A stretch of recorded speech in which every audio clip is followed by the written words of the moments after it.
Well, listen, if we're going to talk about quarterbacks, I need to know, because we'll get into the real important question, what my Patriots are going to do at the quarterback situation. Your Patriots? Yeah, listen. Is your last name Kraft? I'm just curious. You know what? I'm up for adoption if you feel like it, Mr. Kraft. So, hey, I can. He's got some other issues he's working through. But, we went through the year of Cam Newton. Do you think that's the future? Because listen, Josh is his biggest supporter, Mr. Cam Newton over there. I've never liked Cam, even his MVP season. So we're always arguing about that. All right. TV time out here. Oh, First of all, why do you not like Cam Newton during his MVP season? I still think Brady deserved it. He had a 59% completion percentage. Listen, I understand where you're coming from, especially on third down. I think that year he's about 50% on third down. But they did have the highest scoring offense that year without Kelvin Benjamin, who was his number one wide receiver, right? We can acknowledge that, right? This is true. Okay. So, I get the Cam Newton concerns, but not in 2015. Don't do that. Don't be that guy. Yeah. That's like the mother of the Titans game who got upset when he danced in the end zone.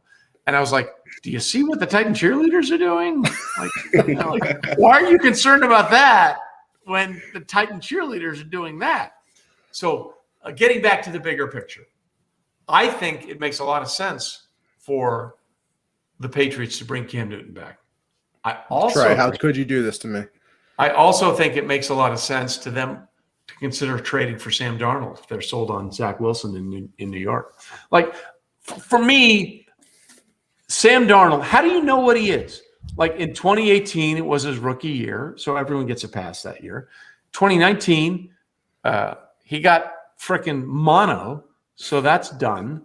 And then the past year, whenever he was healthy, he was great. Or 2020, he had mono, whatever it was. But I mean, when he was healthy, he was good. But they didn't have they went big on the wide receiver out of Baylor in the second round, and that didn't pan out, right? They definitely Mekhi Becton was a good pick. I don't think there's any question about that. To me, how can you judge Sam Darnold until you do what the Bills did with Josh Allen? His rookie year was meh. And then you gave him an underneath target in Cole Beasley. You drafted a tight end in Dawson Knox. Then you find a huge offseason target in Stephon Diggs. And lo and behold, Josh Allen had an MVP-type season. So, this is, again, why a quarterback wins and losses is not a thing with me. How are you going to judge somebody unless you give him weapons around him to be good at what he does? Otherwise, it makes no sense.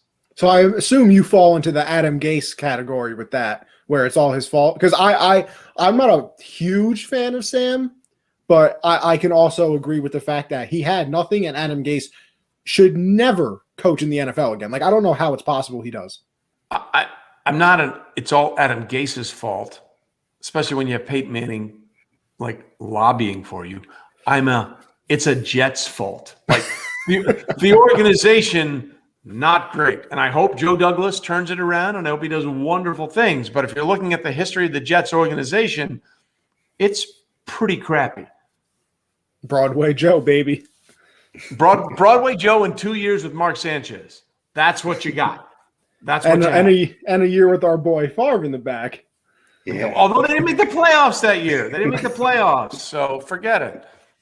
He was busy doing other things.